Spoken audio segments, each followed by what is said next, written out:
Bienvenidos a este webinar tan especial para retomar la actividad en este otoño tan especial. Hoy nos acompaña un invitado increíble, Stefano Bartolini. Él es profesor de Economía en la Universidad de Siena. Es autor de varios artículos de ensayos de divulgación científica y ha escrito libros, entre otros. Ha escrito el Manifiesto por la Felicidad, transformando la sociedad del dinero a la sociedad del bienestar, y es de lo que nos va a contar hoy. Esto que ven es el título en inglés de este libro. Y bueno, vamos directamente al contenido. Y acá ven la idea, una imagen de la idea que domina nuestra cultura, o sea que más dinero nos hace más felices. Y bueno, una introducción rápida sobre la felicidad. Son estudios cuantitativos en el sentido que este es un tipo de estudios científicos que se han desarrollado en las últimas décadas, después que se ha descubierto la manera de medir la felicidad. Ahora en un rato van a ver cuáles son las, ¿cómo se dice? Measures, ¿cómo se dice en castellano? Las medidas. Las medidas. Bueno, y primero vamos a ver nuestra cultura que dice, y hay una frase famosa de Groucho Marx de los años 30 que dice que hay cosas mucho más importantes del dinero en la vida, pero son tan caras. Y bueno, es un chiste para indicarle por qué pensamos que el dinero nos haga más felices, por qué sirve para comprar todas aquellas cosas que nos hacen la vida más fácil, más cómoda, pero parece que la evidencia nos dice algo distinto. Acá ven dos curvas, la curva creciente es el PIB, Producto Interno Bruto pro cápita en Estados Unidos, y la curva que ven decreciente es el porcentaje de americanos que se declaran muy felices, que bajó desde casi el 50% a el 30% más o menos, en estos 50 años de historia americana. En práctica lo que este gráfico les dice es que mientras Estados Unidos se iba transformando en el paraíso del consumerismo, el americano promedio se sentía siempre peor. Y este es un tipo de medidas que se utilizan por la felicidad. Se llaman medidas, se llama felicidad subjetiva, porque son respuestas que la gente da a preguntas sobre cuánto son felices o satisfechos de su vida. Hay varios tipos de preguntas. Pero son respuestas a preguntas, por eso se llaman bienestar subjetivo, felicidad subjetiva. Y bueno, saltamos esta, y la medida son este tipo. El bienestar subjetivo son preguntas sobre happiness, satisfacción de vida, emociones positivas y negativas, y luego hay datos objetivos, difusión de enfermedades mentales, de suicidios, de psicofármacos, de dependencias. Y bueno, estamos hablando en este momento del ejemplo de Estados Unidos, y los datos objetivos cuenta la misma historia de los datos subjetivos que ya han visto. Hay una epidemia de ansiedad y depresión en Estados Unidos, y los suicidios en 15 años aumentaron de un cuarto. La cuota de la población que toma psicofármacos es un 20%, uno cada 5 americanos está psiquiátricamente medicado. Y acá viene la enorme subida de todas las prescripciones de psicofármacos. Y si vamos a ver las dependencias, esto es el dato más terrible, porque en Estados Unidos se mueren cada año más de 70.000 personas por overdosis, sobredosis es en español, me parece. Y es un número enorme. Cada año se muere más gente de la que murió en 10 años de guerra del Vietnam. Murieron 58.000 soldados. Y esta es la masacre más grande de la historia americana de posguerra, de segundo posguerra. Es una epidemia de dependencia de opioides, creo que se diga en castellano, y en particular es heroína y fentanil, que es un opioide sintético 50 veces más poderoso de la heroína.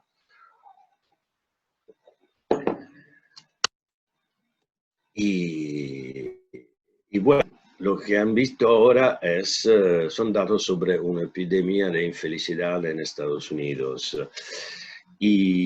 Pero este tipo de problema no está limitado solo a países ricos. Si vamos a ver China, en los casi 20 años de desarrollo económico rapidísimo de este país, la satisfacción promedio por la propia vida bajó de más del 7%. Y si vamos a ver India, el otro milagro económico asiático, y los datos son todavía peor, en 25 años de desarrollo económico rapidísimo, y la satisfacción de vida bajó de 25%. Y me he concentrado hasta ahora en 3 países, 3 ejemplos, y Estados Unidos, China y India.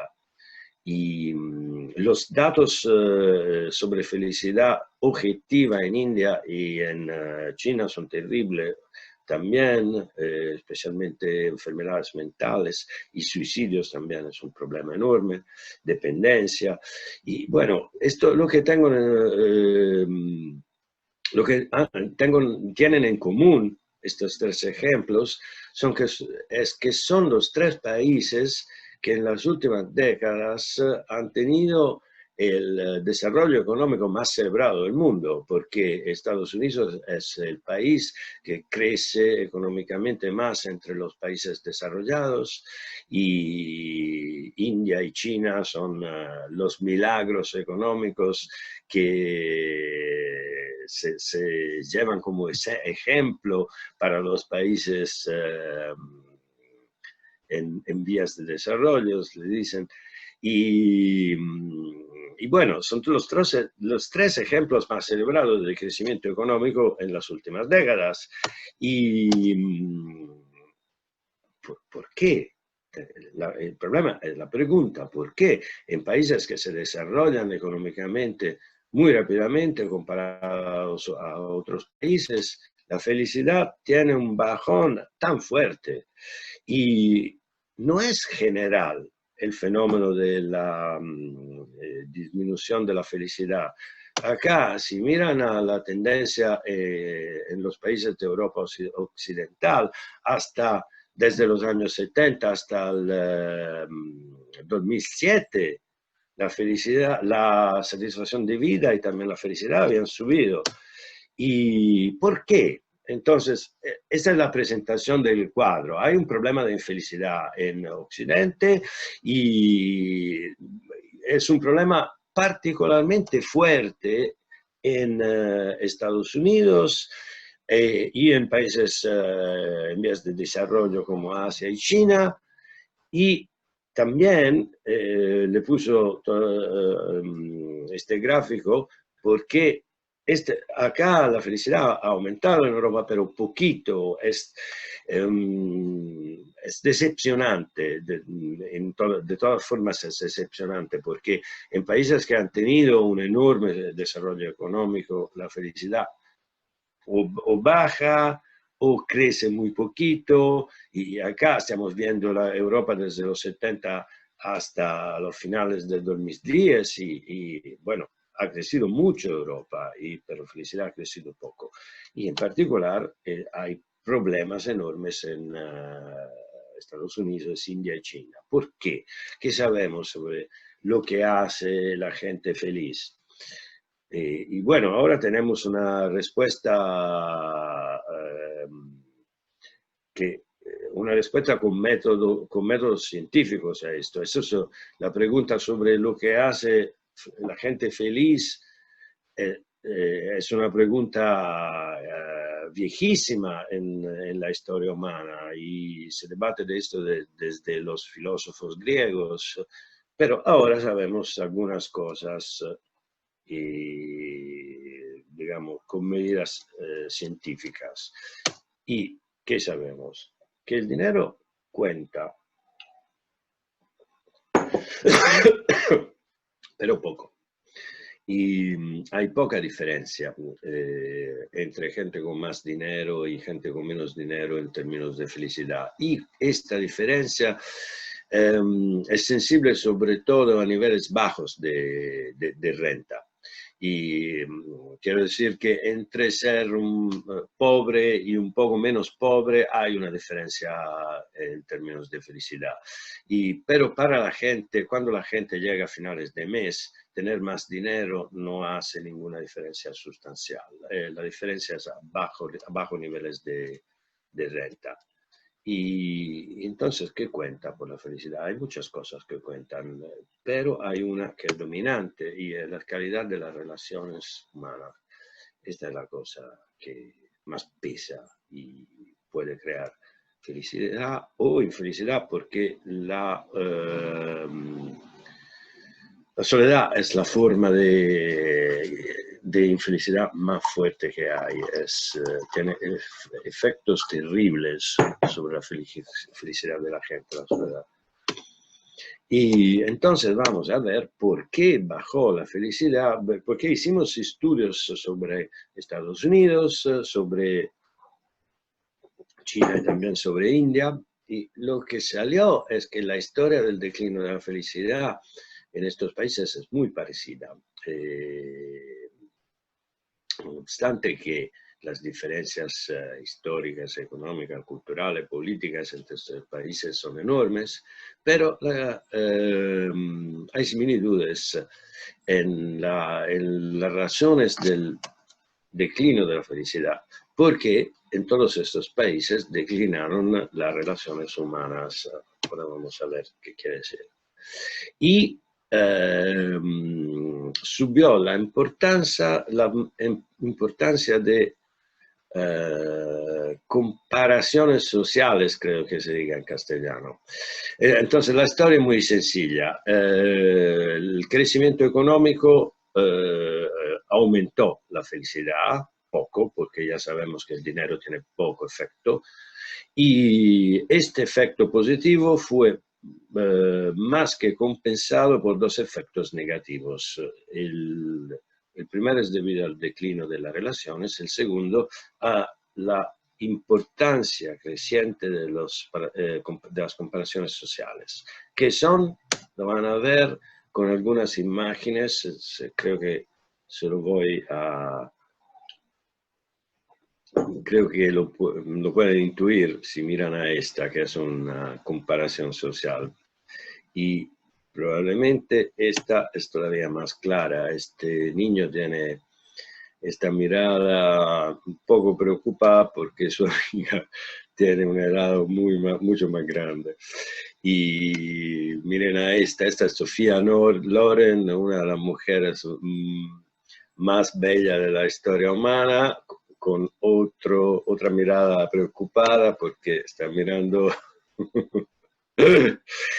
alguien que tiene algo más de ella. Y es una imagen interesante porque te muestra que no hay límites a las comparaciones sociales, porque estamos hablando de una de las mujeres más bellas del mundo, pero ella también puede, no me acuerdo en castellano. En voi, ¿te acuerdas cómo se dice leer en invidia es en castellano? Sí, ok. Sí, tiene algo que envidiar a alguien. No hay límites a las comparaciones sociales. Si te comparas puedes siempre encontrar a alguien que tiene más de ti. Y, y bueno, tener mucho puede parecer poco si te comparas a los demás. Y estas son las comparaciones sociales y en estos países han tenido un enorme crecimiento, en el sentido que se han vuelto más importantes por la gente. Y, por ejemplo, han hecho una encuesta internacional preguntando a la gente si se sienten bajo mucha presión para tener éxito y ganar dinero. En Estados Unidos el 46% te contesta que sí. En China son 2/3, más que 2/3.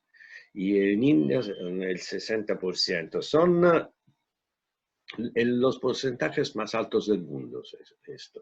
Son los 3 países,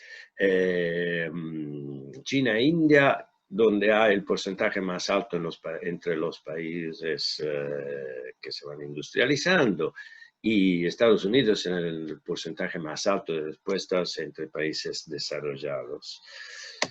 Y entonces, el cuadro es esto. Les hago ver esta pregunta, porque esta pregunta es una pregunta sobre cuánto son importantes las comparaciones sociales. Cuánto es importante tener éxito. Éxito quiere decir que tienes algo más que los demás. Y ahora vamos a ver el declino de las relaciones. Después de la subida de las comparaciones sociales, la otra razón por el declino de relaciones es por el declino de la felicidad, es la disminución de las relaciones. 1/4 de los americanos no tienen nadie para compartir confidencias. Y este porcentaje sale a la mitad, y si no se cuentan los miembros de la familia.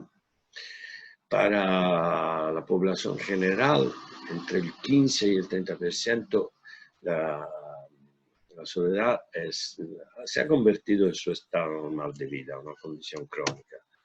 Y el 80% de la gente con menos de 18 años se siente solo, y el 40% de la gente con más de 65 años se siente solo.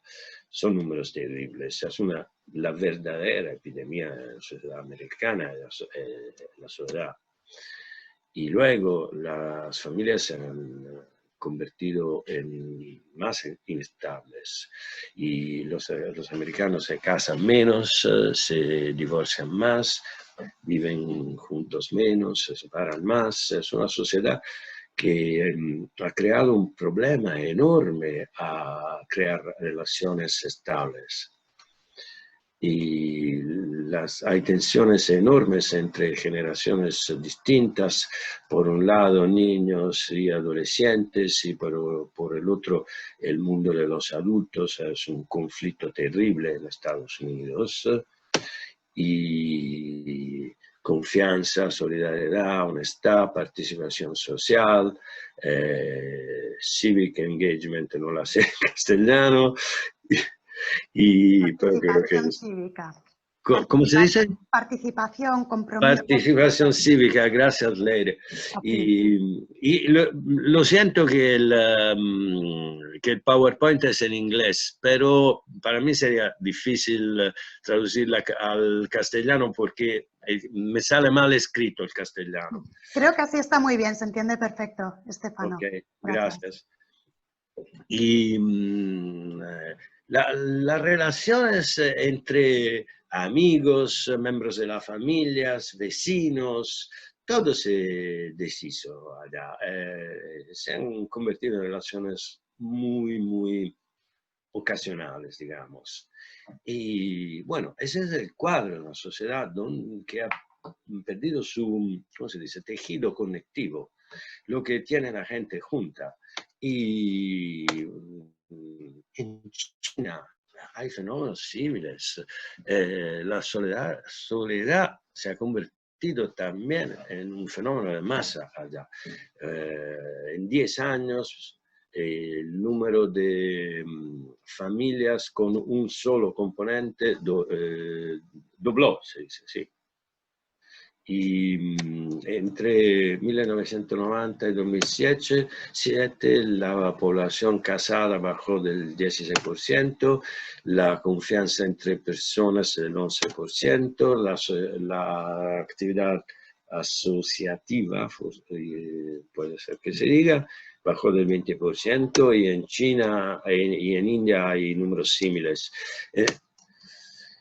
Entonces, el cuadro que le hice de esta sociedad es un cuadro de sociedades que se han desarrollado. Este ha tenido un efecto positivo sobre la felicidad, pero ha bajado la reducción de la calidad y la cantidad de relaciones, la subida de las comparaciones sociales, más que compensaron este efecto positivo, y en promedio la felicidad en nuestros países bajó.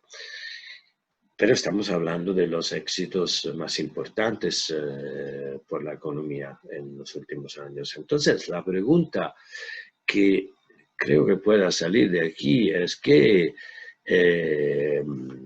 estos son países donde hay datos de una crisis social profunda. Se ha reducido la felicidad, las relaciones, la gente está obsesionada por el dinero. Pero crecen mucho. Entonces la pregunta es, ¿hay una relación entre crisis social y dinamismo económico? Y mi respuesta es positiva. Está basada en la teoría del crecimiento defensivo que mis colaboradores, mis coautores y yo desarrollamos. Y bueno, le voy a explicar intuitivamente lo que es. Acá ven dos imágenes.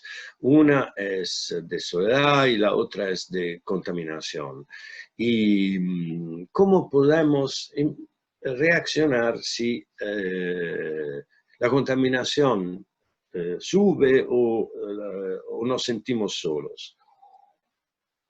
Les hago el ejemplo de la contaminación. Si el mar cerca de su casa, el más cerca se convierte en demasiado contaminado para bañarse, bueno, pueden comprarse un viaje a un paraíso tropical, o se pueden comprar una piscina,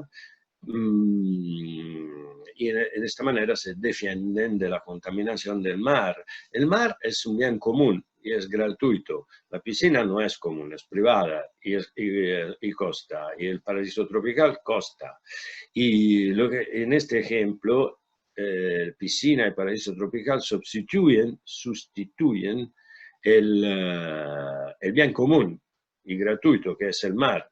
Y bueno, lo mismo pasa también para las relaciones humanas. Se imaginen que, bueno, un ejemplo, que no pueden salir más de su casa por la noche porque la ciudad donde viven se ha convertido en demasiado peligrosa. Y hoy se imaginen que su red de amistades desaparece, llaman a la gente y para salir anoche, pero nadie tiene más tiempo y no quieren salir. Entonces, lo que pueden hacer es pasarse sus noches en casa. y para pasarle de manera placentera se llenan la casa del home entertainment, se llama, todo ese tipo de divertimiento casalingos, de los cuales nos hemos llenado las casas, mega pantalla y, no sé en español, cable TV, PlayStations, todos esos divertimientos caseros que, bueno, ahora son parte de nuestras casas. Pero el home entertainment cuesta. Y una ciudad vivible, sin peligros la noche, o una red de amistades son gratuitas y son bienes comunes. Lo que estoy diciendo es que tenemos dos bienes comunes que son muy importantes: el medio ambiente y las relaciones humanas. Es algo que tenemos en común. Y cuando estas dos cosas desaparecen, el dinero es más importante, porque nos permite de comprar cosas que nos protegen del declino de lo que tenemos en común. Y les hago otros ejemplos de cómo reaccionamos al declino de las relaciones. Y piensen a los viejos. Y la ciudad donde vivo yo es Florencia, y en los años 80, cuando vivía acá, ningún viejecito estaba solo. Cuando estaba enfermo o widow, ¿cómo se dice el leire? Widow. Viudo. Viudo. Viudo, claro. O cuando se quedaban viudos o viudas, había un tejido en los barrios que les curaba. Y había alguien que les pasaba a encontrar, alguien le hacía compra, pero no estaban nunca solos en los barrios. Ahora el tejido social en Florencia, en los barrios, no existe más, y cuando los viejecitos se ponen enfermos o solos, se necesita un caregiver. Trabajador social, alguien que les atienda, un cuidador, cuidadora. Un cuidador, esa es la palabra que buscaba. Es un cuidador, y bueno, el cuidador es costoso, el tejido social en los barrios gratis, y es un bien común. Piensen a cómo se ha cambiado la infancia. Yo pertenezco a una generación que creció por la calle. Nosotros de niños pasábamos todas las tardes de nuestra vida por las calles con un grupo de amigos. Ahora, por lo menos en Italia, pero en muchos países de Occidente, los niños no salen solos a la calle. Los niños crecen en las casas ahora, mirando pantallas. Y esto ha cambiado muchísimo, ha empeorado muchísimo la calidad de vida de los niños, porque están solos, no se mueven, y hay una epidemia de obesidad infantil por eso, pero sobre todo hay una epidemia de soledad infantil. Nosotros conocíamos el mundo a través de las personas, ahora conocen el mundo los niños a través de las pantallas, y hace mucha diferencia en la calidad de vida y en el aprendizaje de habilidades sociales, de capacidades sociales. Pero el punto importante es que esto hizo la infancia más costosa, porque ahora tenemos que llenar la soledad de estos niños con muchísimas cantidades enormes de juguetes. Y a eso tenemos necesidad de babysitter, porque no tienen más independencia, tienen necesidad de alguien que le mire, le controle, le cuide. Y bueno, una ciudad vivible para los niños es un bien común. La babysitter o los juguetes son bienes privados y costan. Yo puedo ir hacia adelante para horas con estos ejemplos, pero creo que han comprendido el punto. Cuando lo que tenemos en común se deteriora, el dinero se convierte en más importante. Ese es el punto. Y para tener más dinero, tenemos que trabajar más y competir más. Y haciendo esto subimos el PIB, el Producto Interno Bruto, porque la economía produce y consuma más. Y entonces el PIB sube, nos da una apariencia de mayor riqueza. Pero el problema es que la subida del PIB, lo que se llama crecimiento económico, empeora todavía la calidad del medio ambiente, porque producimos y consumimos más, y entonces contaminamos más, y también empeora la calidad de relaciones, porque trabajamos más, cuidamos menos a nuestras relaciones, utilizamos más el coche, empeoramos más la calidad de nuestras ciudades. Esto es un círculo vicioso, creo que se diga en español, en el cual reaccionamos a la pobreza de lo que tenemos en común con la búsqueda del dinero, y esto produce crecimiento económico. El crecimiento económico empeora todavía lo que tenemos en común, y este círculo vicioso crecimiento defensivo. ¿Por qué crecemos? Por razones defensivas, en el sentido que compramos más y trabajamos más para defendernos del declino que tenemos en común. En ese sentido, el crecimiento es defensivo. Y aparentemente, con este tipo de crecimiento, nos convertimos en más ricos económicamente. Este es el mundo que hemos creado, es un mundo de riquezas, pero la otra cara de la moneda es que nos hemos convertido en más pobres de lo que tenemos en común. Relaciones, medio ambiente, y es por eso que este tipo de crecimiento no puede hacer la gente más feliz, porque tenemos más dinero, pero menos de cosas que son muy importantes, fundamentales para nuestro bienestar, como la calidad de las relaciones. Y sabemos, hay una evidencia muy fuerte, que la gente más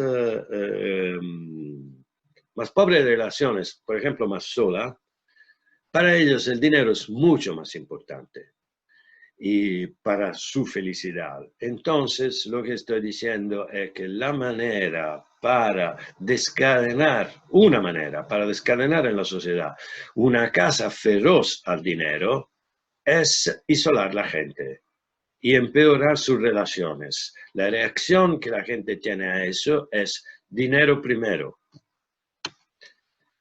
Es por eso que la crisis de las relaciones en una sociedad hace el dinero más importante.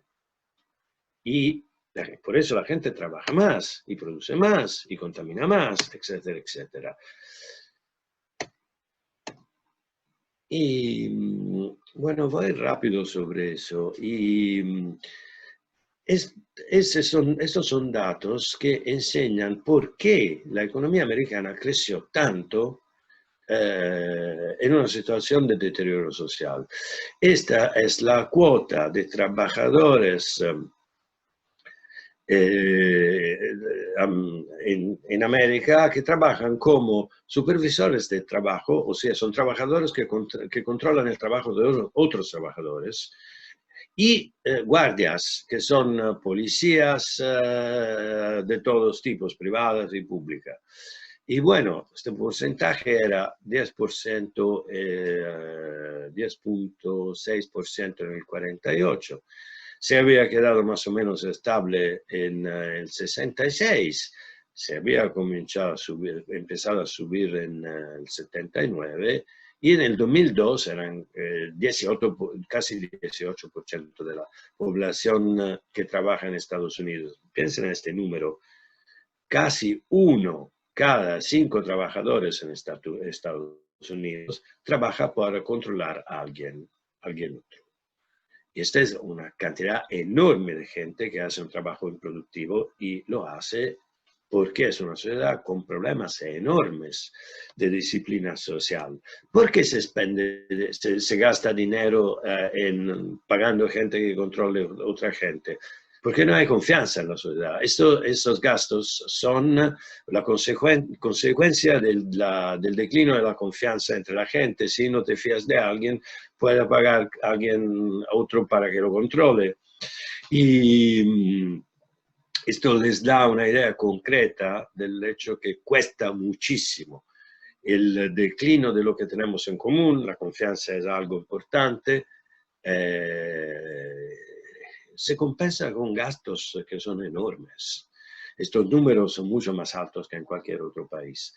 Y le dan la idea que toda esta gente está pagada. El cálculo de sus rentas hace parte del cálculo de la renta nacional americana, el PIB americano. Entonces sube el PIB por este tipo de gastos. Le da la impresión que la sociedad se vuelve más rica. Pero en realidad, este tipo de gastos son la reacción a un declino social, la desaparición de la confianza entre la gente. Y bueno, vamos rápido. Sí, Stefano, si pudiésemos acabar en 5 minutos para dejar un poquito de espacio para preguntas, sería genial. Claro, por eso Gracias. estoy yendo rápido. Y una cosa ecco, una cosa importante, todas las sociedades occidentales gastan un montón de dinero en salud. El gasto sanitario es muy elevado. Una parte importante del gasto sanitario, de la salud, también es gasto defensivo, porque hay una evidencia enorme llevada por epidemiólogos que el factor de riesgo más importante para la salud es la baja calidad de relaciones y la baja felicidad. La gente que se pone enferma, típicamente, en particular los viejos, gente sola y muy infeliz. Entonces, son factores de riesgo más importantes que fumar, son muy fuertes desde el punto de vista de cantidad. Y bueno, ¿cómo se hace? El problema es que este tipo de crecimiento, el crecimiento defensivo, está destruyendo el medio ambiente, porque para crecer y producir y consumir tanto, y bueno, el medio ambiente está muy contaminado. Está destruyendo las relaciones y está destruyendo nuestro bienestar, nuestra felicidad. Tenemos que pararlo. Y para eso tengo un programa bastante detallado de políticas. Tendríamos que cambiar la forma de nuestras ciudades, la organización de nuestros medios de comunicación, la manera en la cual trabajamos, que es que origina una cantidad enorme de tensiones, de conflictos, de infelicidad.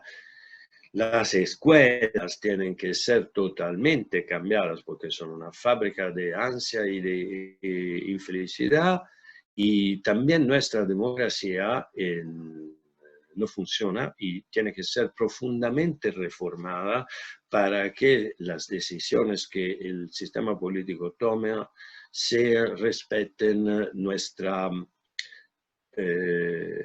deseo de vivir más felices y de construir una sociedad que sea más equilibrada desde el punto de vista de los bienes comunes que no son protegidos. No hay muy pocas políticas para los bienes comunes, y esto es el punto más importante para la felicidad y para una economía y una sociedad que funcione y que permita a la gente de vivir mejor.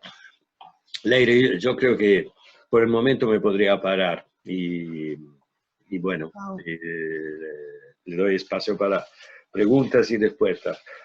Fenomenal. Bueno, Gracias. Stefano, muchísimas gracias. Increíble todo lo que nos has contado.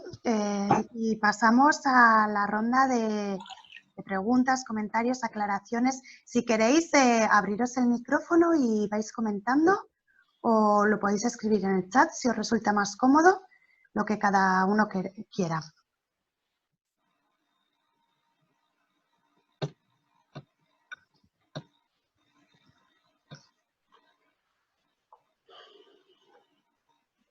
A ver, ¿quién se anima?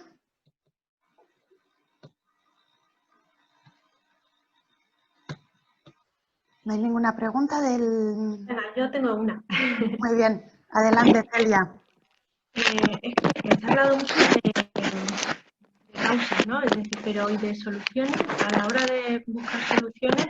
Celia, te se oye muy mal ahí. Sí, Ahora, mejor. ahora mejor. Vale, que a ver, según lo que he percibido es que se ha hablado mucho de causas para expresar cómo está la situación, pero un poco de soluciones quizás. Es decir, me gustaría saber que a nivel de calle, ¿qué soluciones, de qué manera es la mejor, se puede aportar para favorecer estos cambios que propones? Gracias, Celia. Sí, para mí hablar con españoles es muy interesante para hablar de estas cosas porque yo conozco bien España. Es un país con recursos sociales enormes, de los cuales la gente, los españoles normalmente no se dan cuenta. No se dan cuenta de la diferencia entre España y los demás países europeos. O sea, se dan cuenta de diferencias que desfavorecen a España comparados a otros países europeos, pero los españoles normalmente no saben que tienen una sociedad mucho más viva, mucho más conectada, mucho más fuerte y hasta mucho más alegre que los demás países europeos. Y yo conozco España desde hace décadas y he visto esto declinar en España. Hace décadas había más conexión social, pero todavía la situación permanece de una sociedad más cohesa y con más relaciones comparados a otros países. Entonces, el primero consejo que podría dar a los españoles es cultural. ¿Y cómo se dice awareness en castellano, Leire? Tomar conciencia. Conciencia. Lo primero es tomar conciencia de esto. Es un país que es superior a otros países europeos. Tiene recursos sociales mejores, más fuertes.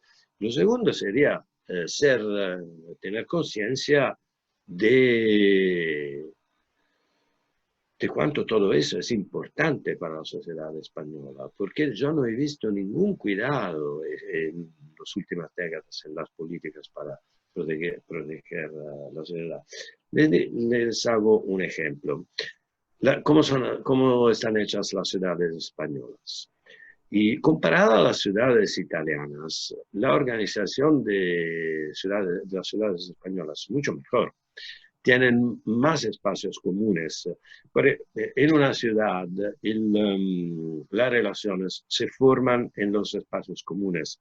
Las plazas, las calles, es donde la gente se encuentra, donde la gente del barrio se conoce, se intercambia favores, charlas, y es allí que se crea el tejido social. Y la protección desde los autos que tienen las ciudades españolas es más fuerte que en Italia. Las ciudades italianas están más invadidas por el tráfico, porque el tráfico es el enemigo común más fuerte de las relaciones sociales. Cuando en una ciudad los espacios comunes, las calles, las plazas, están invadidas por el tráfico, el espacio común deja de tener su función de crear relación y se convierte en un lugar para pasar e ir a otro lado, donde la gente no se encuentra más. Pero todo eso tiene que ser protegido, la vida de barrio en las ciudades españolas. Y mi sensación es que en los últimos años la conciencia de eso era muy débil en España. Entonces, el problema principal de su país es que está en condiciones mejores que otros países europeos desde el punto de vista de relaciones, pero el problema es cultural. Y no tienen conciencia los españoles se han hecho transportar de una ola de modernización. La modernización ha sido la palabra dominante en el debate español por décadas le han contado que se iba modernizando y que el país tenía que ser modernizado y que la modernización, ¿cómo era? Era vivir de manera menos común, más privada, más aislada, como hacen en los más avanzados países europeos. Ese es un problema de locura cultural. Y lo primero que los españoles tienen que hacer es recuperar la conciencia de quiénes son, de las ventajas que tienen y cuáles son los puntos de fuerza de su sociedad, porque no le están valorizando. Disculpen, la respuesta ha sido muy larga, pero ese es un tema que me apasiona porque España la conozco bien y es un país que amo profundamente. Muchas gracias, Stefano. ¿Alguna pregunta más?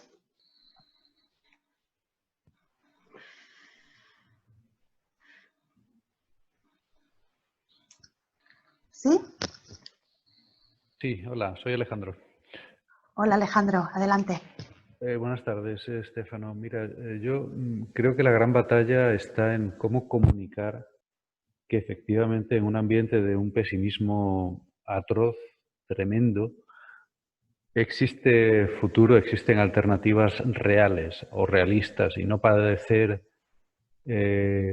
por un lado, no parecer naif completamente y por otro lado, bueno, pues encontrar espacios en un espacio mediático muy, muy contaminado. Esa es quizás la preocupación más grande que tengo yo ahora. Y Alejandro, para espacio mediático contaminado, ¿te refieres a, qué sé yo, televisión, diarios o más a los social media, al espacio de Internet?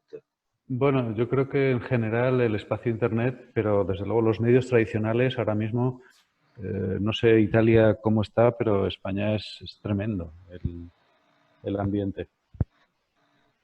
Estoy de acuerdo. En Italia no creo que la situación esté mejor. Hasta puede ser peor.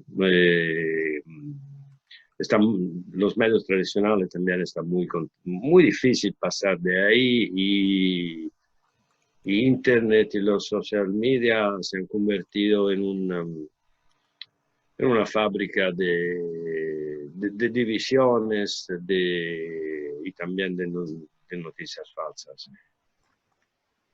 ¿Cómo se hace para pasar todo eso? Yo me haría otra pregunta. ¿Cuánto puede durar todo eso? Todo esto se está deshaciendo bajo nuestros ojos a una velocidad impresionante. Ese es un sistema que no tiene ninguna estabilidad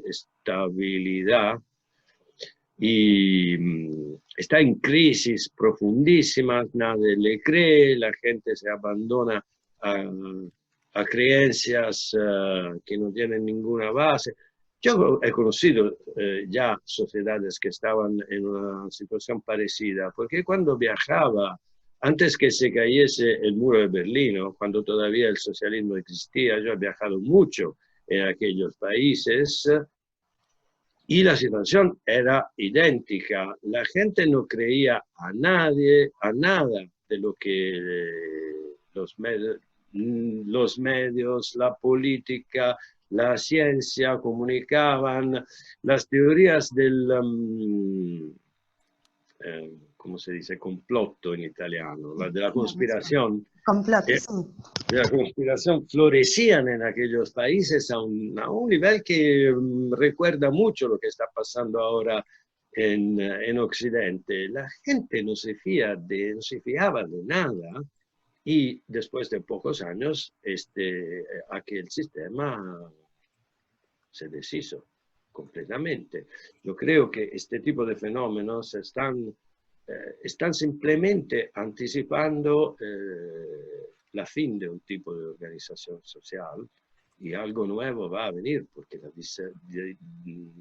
insatisfacción, se dice, es muy, muy fuerte y la desconfianza también son muy, muy fuertes. Entonces, el problema no es la establez de este sistema, el problema es la alternativa a este sistema, porque en el declino de este sistema, las voces que están apareciendo alternativas en este momento son las que más se ven, son las voces de los nacionalistas, soberanistas, europeos también en España.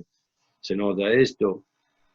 Y obviamente estamos buscando otra alternativa nosotros, una alternativa que sea basada en la humanización de la sociedad y no en su... esta me falta en castellano. Y, ¿En inglés, si quieres? Tampoco esta Vale. me sale en inglés, es difícil. Es cuando la gente se pone más mala, tiene más rencor, es más dividida y bueno, esto es la sociedad se convierte en más cerrada, más dura, eso es lo que los nacionalistas y soberanistas quieren y nosotros queremos, creo, por lo menos yo creo, y Leire, pues, queremos humanizar la sociedad, hacerla más humana. Y entonces, yo lucho para la humanización de la sociedad y lo que yo creo que sea neohumanésimo lo que necesitamos. Y si quieren un programa detallado de cambios que podemos hacer, en realidad es lo que ha quedado fuera de mi presentación porque no había tiempo, pero el programa lo podemos hacer y es concreto, no es utópico porque son cambios que se han hecho en alguna parte del mundo. Son todas reformas que funcionan, que cuestan poco y que cambian profundamente la sociedad. Y bueno, necesitaría otro seminario para explicar el programa político de cambio. Muchas gracias. Mira, Alessandro Pucci, no sé si te estoy así. Sí, fenomenal. Compartir lo que nos escribe en el chat. Participar en la cosa pública, en las elecciones que tomamos como sociedad, en definitiva, vivir en un cohousing, trabajar en un coworking, puede hacernos personas más felices. Soy napolitano y vivo en Granada. España no es Nápoli a nivel espacio comunitario y su uso, pero estoy perfectamente de acuerdo contigo, Stefano. No se dan cuenta de lo bien que se vive aquí y de qué potencial tiene. Sí, claro, pero esta observación, ciao Alessandro, este punto, y es un punto que impresiona a todos los demás europeos cuando visitan España. Los españoles no se dan cuenta de cuáles son las peculiaridades de su sociedad y cuáles son los puntos de fuerza. Insisto sobre eso, el primer paso para cambiar la sociedad española es conciencia de lo que sois y de cuáles son sus peculiaridades.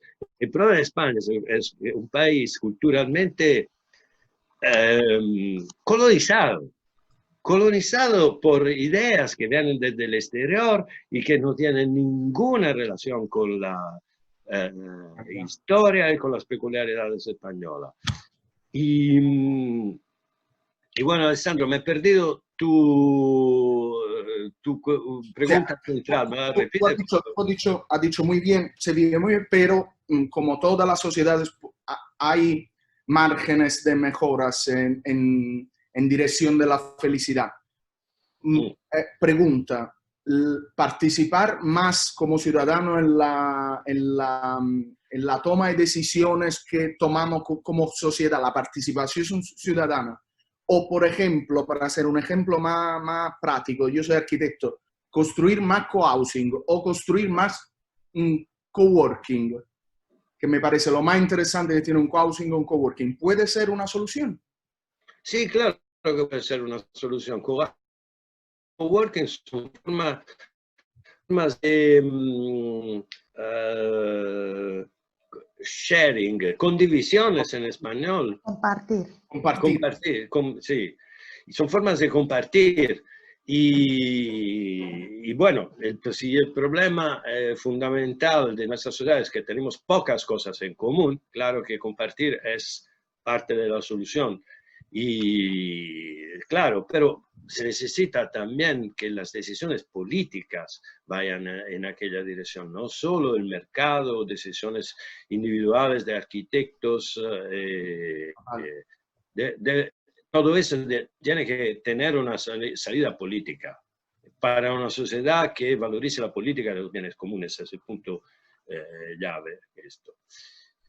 Y no sé si he contestado a tu pregunta, sí. Alessandro. Mira, Stefano, María Luisa nos dice, gracias, muy interesante, estaría muy bien otra sesión para hablar del cambio, de cómo construir el cambio que buscamos. Sí, bueno, esto, si quieren, no hay problema, lo hago con ganas. Y con ganas. Yo le hago notar una cosa sola. El COVID, la experiencia del COVID va muy fuertemente en la dirección de un cambio social, porque lo que el COVID nos hizo claro es que es la importancia de la cooperación de la gente, que la gente coopere, porque el COVID es algo que necesita de pequeños gestos cotidianos de cada persona. Se utiliza la máscara, se respetan las distancias. Es una cuestión de cooperación de gestos cotidianos. Entonces, el COVID pone la atención de la gente mucho más sobre el colectivo que el individual. Esto va a producir un cambio enorme a lo largo. Yo le hago solo un ejemplo de lo que está cambiando en Italia. Son datos recientes. Desde los años 90, les preguntas en encuestas a los italianos si prefieren tener más dinero o más servicios públicos. Y la mayoría de los italianos siempre ha contestado que prefieren más dinero. Y ahora este porcentaje es el 20%. Ha bajado enormemente en pocos meses, por primera vez desde décadas. Está produciendo un cambio enorme todo esto. Insisto sobre eso, el sistema es muy inestable, es muy dañado y el único problema es que actuamos colectivamente para presentar una alternativa a todo eso. Y yo soy convencido que hay muchas alternativas, que son mejores de todo esto. Y bueno, yo propongo una.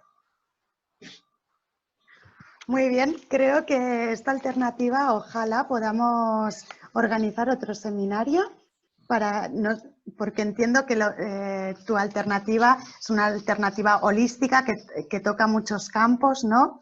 Que no nos da tiempo a discutirla ahora en unos minutos, que necesita un tiempo y una profundidad. Sí.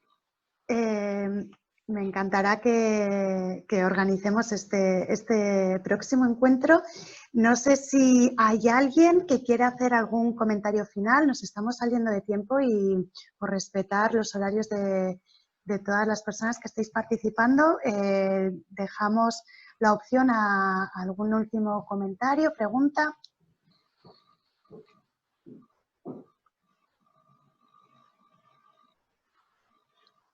No hay... Me parece que la mayoría de la gente en la chat está saludando y agradeciendo y muchos piden también que se haga otro seminario. Sí, yo soy una de las afortunadas de haber leído tu libro y haberte escuchado en otras conferencias. Puedo anticipar un poco lo que vas a hablar. Sé que es muy interesante, igual que esta percepción, cómo has descrito, ¿no? tu manera de entender el mundo y de verlo. Creo que tus propuestas también tienen muchísimo, aportan mucho, aportan una reflexión súper interesante. Entonces, Stefano, yo te invito a que hablemos ahora, luego nosotros un poquito para ver cuándo podemos organizar este otro evento. Sí. Agradecer a todos los participantes por haber estado este rato con nosotros y si nadie tiene nada más que decir, si os parece bien, lo dejamos aquí. Sí, perfecto. Pues muy bien, gracias y un abrazo. Hasta pronto. Gracias, Stefano. Gracias Muchas gracias. a todos. Gracias. Chao.